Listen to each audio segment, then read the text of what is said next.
हिंदुस्तान में जितनी भी हिंदुस्तान की ट्रेड यूनियन है वो और संयुक्त किसान मोर्चा ने जितने भी मजदूर संगठन के साथ किसान संगठन है दोनों ने मिलकर पूरे हिंदुस्तान के अंदर केंद्र में जो मौजूदा सरकार है उनकी किसान और मजदूर विरोधी नीतियों के खिलाफ आज महापड़ाव का आयोजन पूरे देश भर में किया गया है। महाराष्ट्र में भी हर जिले में हर तालुका में बड़े पैमाने पे सरकार के खिलाफ मजदूर और किसानों ने एक साथ आवाज उठाई है।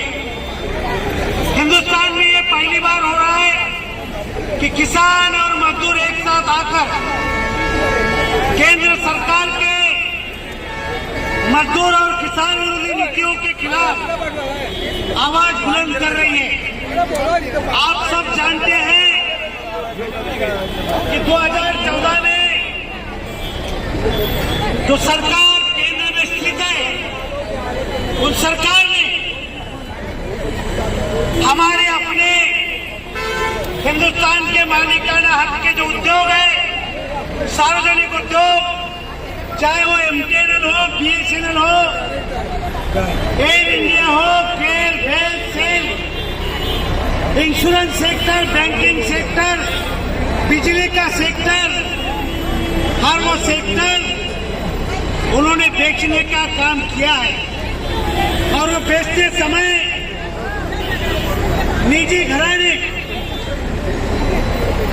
टाटा हो रिलायंस हो अदानी अंबानी इस निजी घराने को चंद दानों पे बेचा जा रहा है। हिंदुस्तान आजाद होने के बाद कहा जाता है इस देश में एक बीन और सुई भी नहीं बनती थी, मगर आज आजादी के 75 साल तक देश को बनाने में मजदूर और किसान ने अपना खून पसीना बहाया है। इस देश की हरित क्रांति के लिए अपना बलिदान दिया है और देश में एक नई औद्योगिक क्रांति की है और उस औद्योगिक क्रांति के वजह से हिंदुस्तान दुनिया का सबसे बड़ा राष्ट्र बन गया है। हम कहते हैं यहाँ डेमोक्रेसी बहुत मजबूत है, मगर 2014 के बाद डॉक्टर बाबा साहब आम्बेडकर ने जो संविधान बनाया था और उसके बाद हम लोग हमारी देश की trade union all India trade union Congress जो ये ट्रेड यूनियन की चलनी है जिसका जन्म मुंबई के अंदर हुआ था, तो all India trade union Congress, central trade union Congress, INTUC, HMX, ये जो मजदूर संगठन है इन्होंने सरकार के साथ कई लड़ाइयां लड़के कुछ श्रम कानून बनाए थे। कुछ श्रम कानून इंग्लैंड के समय में बनाए गए थे और कुछ कानून संविधान के अंदर प्रावधान किए गए थे। आज हमने जो कानून बनाए वो पूरे 100 के ऊपर कानून केंद्र सरकार ने निरस्त कर दिए, रद्द कर दिए और 4 श्रम कोड स्थापित किए। अब हुआ ये कि जो कानून हमने बनाए कानून के वजह से श्रमिकों को संरक्षण प्राप्त हुआ था, वो यूनियन बना सकता था, वो पेंशन मांग सकता था, वो ईपीएफ 90 मांग सकता था, ग्रेजुएटी मांग सकता था। काम के 8 घंटे तय किए गए थे।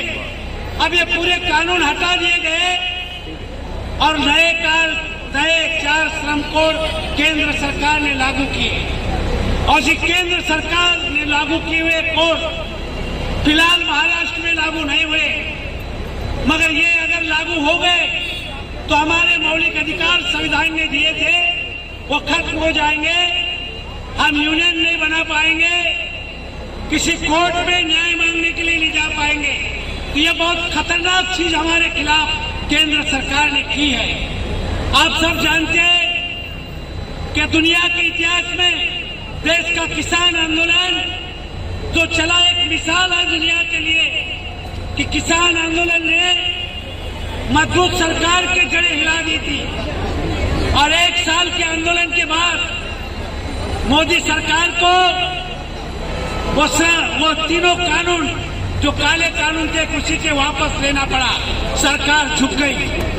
मजदूर ने भी उस समय अगर इकट्ठा होकर आंदोलन संग्राम छेड़ दिया होता तो कानून भी सरकार को निरस्त करना पड़ते। मगर आज पूरा महाराष्ट्र नहीं, पूरा देश जानता है कि सरकार ने लोकशाही के मूल्य को खत्म कर दिया है, न्याय मांगने के अधिकार को खत्म कर दिया है। सरकार जो भी रवैया अपना रही है, आज तक आजादी के बाद हम जानते हैं, जो भी पंडित जवाहरलाल नेहरू से लेके अटल बिहारी वाजपेयी तक की सरकार बनी, इन्होंने आम जनता के बारे में सोचा, आम जनता की आवाज को ध्यान में रखा। मौजूदा सरकार खाली निजी घरानों की बात सुनती है, आम आदमी को दबाने की कोशिश करती है। हम यहाँ रास्ते पे आए, हम यहाँ से अगस्त क्रांति मैदान जाना चाहते, पुलिस ने हमें परमिशन नहीं दी या रोक रखी, तो ये तो लोकशाही का दमन है, घटना में मिले अधिकारों का दमन है। अगर ये हम सहते जाएंगे और 24,000 तक अगर ये सहते गए तो 2024 के बाद शायद कोई इलेक्शन लोकसभा या पार्लियामेंट या विधानसभा कोई इलेक्शन नहीं होगा। आज रोजगार की स्थिति ये है कि देश के नौजवान रोजगार के लिए दर दर भटक रहे हैं, मगर अग्निपथ योजना लाई गई। 4 साल में नौजवान देश की सीमा पे संरक्षण करेगा, 4 साल के बाद वो बेरोजगार हो जाएगा।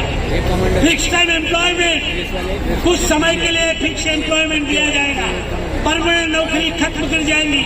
और केंद्र सरकार ने, राज्य सरकार ने हाल ही में आउटसोर्सिंग कामगार ये के माध्यम से परमानेंट कामगार से ज्यादा कॉन्ट्रैक्ट वर्कर हर सरकारी संस्थान में भरना चालू कर दिया।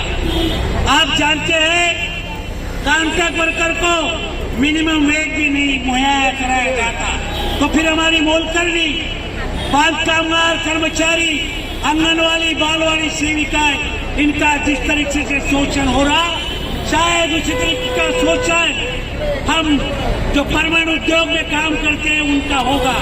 तो साथियों, आप सब लोग जानते हैं ये लड़ाई बड़ी लंबी है। ये लड़ाई लड़ते समय हम सब लोगों को एकजुटता के साथ लड़ना होगा।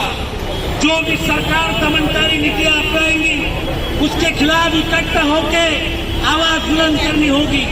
हमारी मजदूर की आवाज काफी नहीं है, हमारे साथ किसान जुड़ना चाहिए, हमारे साथ देश की आम आवाम जुड़ना चाहिए, हमारे साथ इस देश के नौजवान, इस देश की महिलाएं, इस देश का हर जो आदमी जो पेंशन भोगी है, वो आज कई लोग सेवानिवृत्त हो गए, उनको पेंशन नहीं दिया जाता, मगर दूसरी तरफ खासदार और आमदार का पेंशन बढ़ाया जाता है। ये बहुत खतरनाक दौर है हमारे लिए, इसलिए हम सब साथियों को एकजुटता के साथ हमारी आवाज आने वाले दिन में बुलंद करना चाहिए। और हमें लास्ट में ये नारा देना चाहिए कि जो सरकार सत्ता में है वो 8 अगस्त को इंग्रज को हमने बोला था आप इस देश से निकल जाओ, ऐसा ही भारत में बैठी सरकार को ये कहना पड़ा गया कि आपका समय खत्म हो गया, आपका समय सत्ता छोड़ने का आ गया, आपने सत्ता नहीं छोड़ेंगे तो ये देश के पूरे अवाम सत्ता छोड़ने के लिए आपको आने वाले इलेक्शन में बता देंगे, क्योंकि हर एक आदमी का शोषण किया है। इसलिए साथियों, अधिक समय न बोलते हुए मैं यही कहूंगा, समय बड़ा चुनौती का है, एक लड़ाई से रुकने वाली लड़ाई नहीं है, तो लंबी लड़ाई हम एक साथ लड़ेंगे, हमारी विजय सुनिश्चित करेंगे। इंकलाब जिंदाबाद, कामगार संगठन कृषि समिति जिंदाबाद।